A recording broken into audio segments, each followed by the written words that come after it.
அனைத்து சகோதரர்களுக்கும் எனது வணக்கத்தை உரித்தாக்குகிறேன்.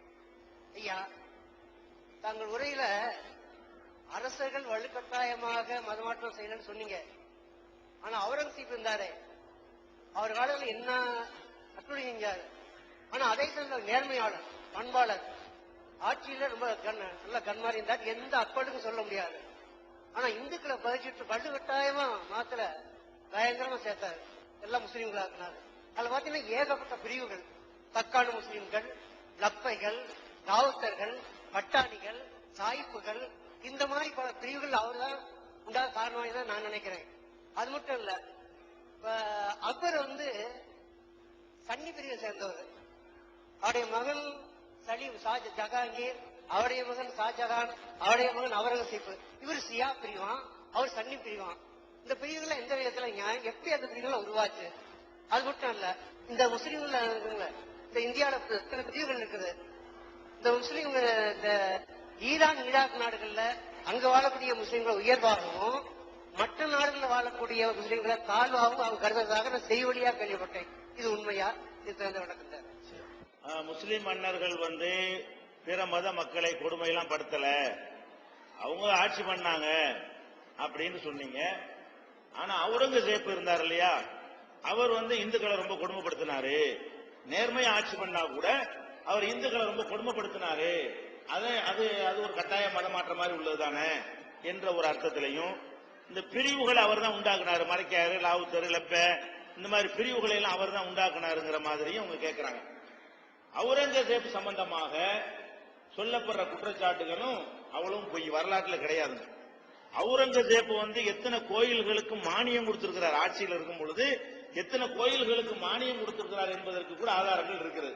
அவங்களுடைய அட்ரஸ் என்ன கொடுத்தீங்கன்னு சொன்னா, அந்த கல்வெட்டினுடைய புகைப்படங்கள் எந்தெந்த கோயில்கள்ல எல்லாம் அவுரங்கசீப் மானியம் கொடுத்து அந்த கோயில் முன்னாடி அதை வைத்திருக்கிறார்கள் என்பதற்குரிய ஆதாரங்களை உங்களுக்கு அதனுடைய படத்தை, கல்வெட்டினுடைய படம் எனக்கு ஆதாரமா இருக்கிறது, உங்களுக்கு நான் மெயில அனுப்பி வைக்கிறேன். முகவரி கொடுத்தீங்கன்னா அல்ல புகைப்படமா கூட அனுப்பி வைக்கிறேன். இதுவும் கிடையாது. அவுரங்கசீப் ஒன்னே ஒண்ணு பண்ணார். என்ன செஞ்சாருன்னு கேட்டா, இந்த வரி வசூலிப்பாங்கல்ல, வரி வசூலிக்கும் பொழுது முஸ்லிம் அல்லாதவங்கள்ட்ட ஜிசியாண்டு ஒரு வரி வசூலித்தார். அவர் செஞ்சதுல ஒரு வேலை என்னன்னு கேட்டா, முஸ்லிம்கள்ட்ட ஜிசியாண்டு வரி வசூலிக்காம முஸ்லிம் அல்லாத மக்கள்கிட்ட மட்டும் என்ன செஞ்சாரு, ஜிசியாங்கிற ஒரு வரியை வசூலித்தாரு. அப்ப முஸ்லிம் அல்லாதவங்களுக்கு வரி போட்டாரு என்பது அவர் மீது உள்ள ஒரு குற்றச்சாட்டு. அது அவர் செஞ்சார். அது ஒண்ணுதான், வேற அடக்குமுறை கொடுமை உண்மை பண்ண கிடையாது. ஆனால் அதை நீங்க நல்லா விளங்கிக் கொள்ளணும். அவுரங்கசீப்பை பொறுத்த வரைக்கும் மக்களிடத்துல வரி வசூல் செய்வதில் எந்த பாரபட்சம் காட்டல. முஸ்லிம்களுக்கு ஜக்காத்துன்னு ஒரு வரி இருக்கிறது. ஜக்காத்து என்பது 100க்கு 2.5. ஜக்காத்துன்னு எவ்வளவு அளவு? 100 ரூபாய் வைத்திருக்கக்கூடியவர்கள் 2.5 ரூபாய் கொடுத்து விட வேண்டும். பெரிய தொகை. 100க்கு 2.5 ரொம்ப அதிகமான தொகை. அவ்வளவு பெரிய தொகையை முஸ்லிம்கள்ட்ட நெஞ்சாரு அவுரங்கசீப் வசூல் பண்ணாரு. இந்த வசூல் பண்ணக்கூடிய நேரத்தில் தான் அப்ப முஸ்லிம் அல்லாதவங்கள்ட்ட ஜக்காத்து வசூல் பண்ண முடியுமா? அரசாங்கத்தை நடத்தணும், வரி இருந்தா தான் நடத்த இயலும். முஸ்லிம்கிட்ட ஜக்காத்துன்னு வசூல் பண்ணியாச்சு.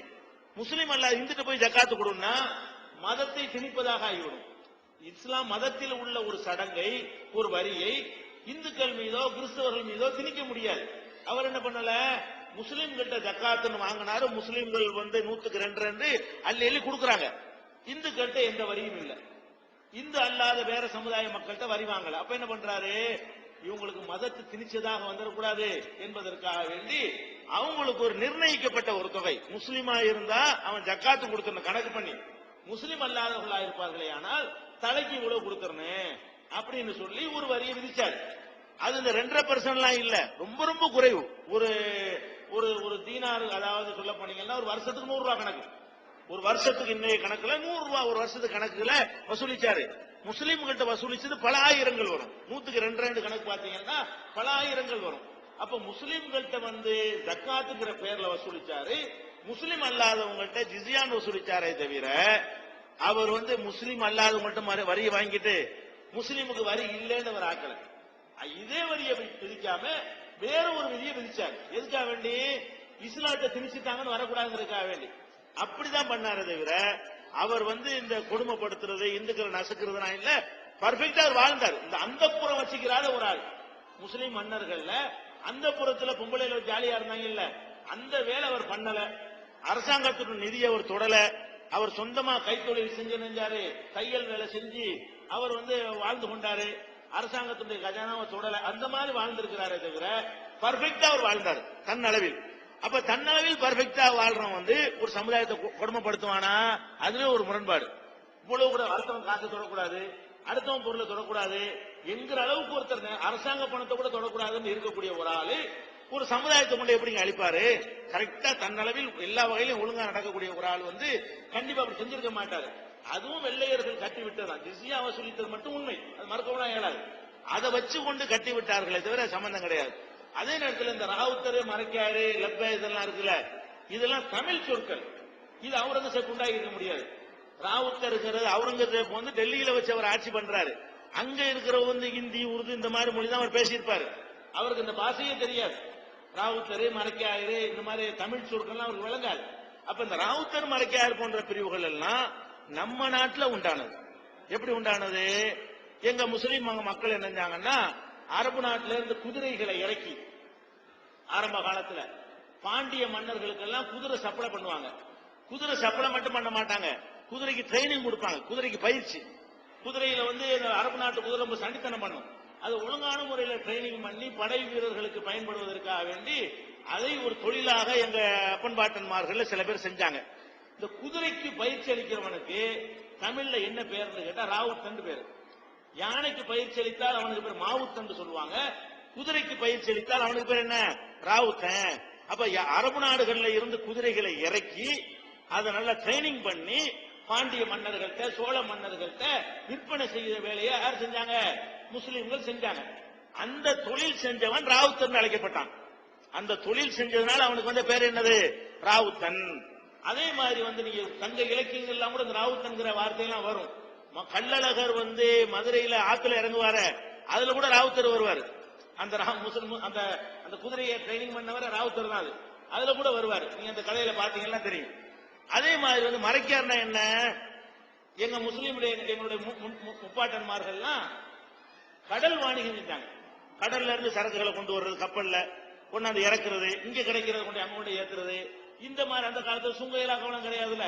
யாரு வேணாலும் கப்பல் எடுத்துட்டு போகலாம், யாரு வேணாலும் இங்க சரக்கை கொண்டு இறக்கலாம், எங்க உள்ள சரக்கை இங்க கொண்டு வரலாம். இந்த கடல் வாணிபம் செஞ்சாங்க பாருங்க. இந்த கடல் வாணிபத்துக்கு அன்றைக்கு பயன்படுத்த அந்த கப்பலுக்கு பேர் மரக்கலம். சின்ன கப்பல் இருக்கும் இல்லையா, என்ஜின் இல்லாம கையுடைய சக்தியினால, துடுப்புடைய சக்தியினால ஓடக்கூடிய அந்த கப்பலுக்கு பேர் என்ன? மரக்கலம். அந்த மரக்கலத்தை இயக்குறவனுக்கு பேர் மரக்கலாயர்.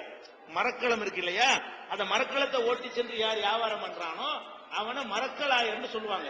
அந்த மாதிரி தொழில் செஞ்சவன் தான் மரக்கலாயர் ஆக்கி மரக்காரன் ஆகிட்டான். கப்பல் வழியாக தொழில் செஞ்சவன் மரக்காரர் ஆகிட்டான தவிர அது மார்க்க ரீதியாக மத ரீதியான ஒரு பிரிவே கிடையாது. குதிரை மேய்க்கிறவன் குதிரை ஓட்டுறவன் சொல்லுவோம், கப்பல் ஓட்டுறவன் கப்பல் ஓட்டுறவன் சொல்ற மாதிரி ஒரு பேரு. ஆனா இப்ப விளங்காம, எங்க ஆளுகளுக்கு இருக்க விளங்காம இப்போ நான் மறைக்காதுமா. இப்ப நீ அந்த தொழிலை செஞ்சா நீ சொல்லலாம். டாக்டர் மோகன் டாக்டர் சொல்ல முடியுமா? டாக்டர் மோகன் டாக்டருக்கு படிச்சாதான் டாக்டர் சொல்லணும். எங்க அப்பன் டாக்டர், அதனால நான் டாக்டர் ஒத்துக்கிற முடியுமா?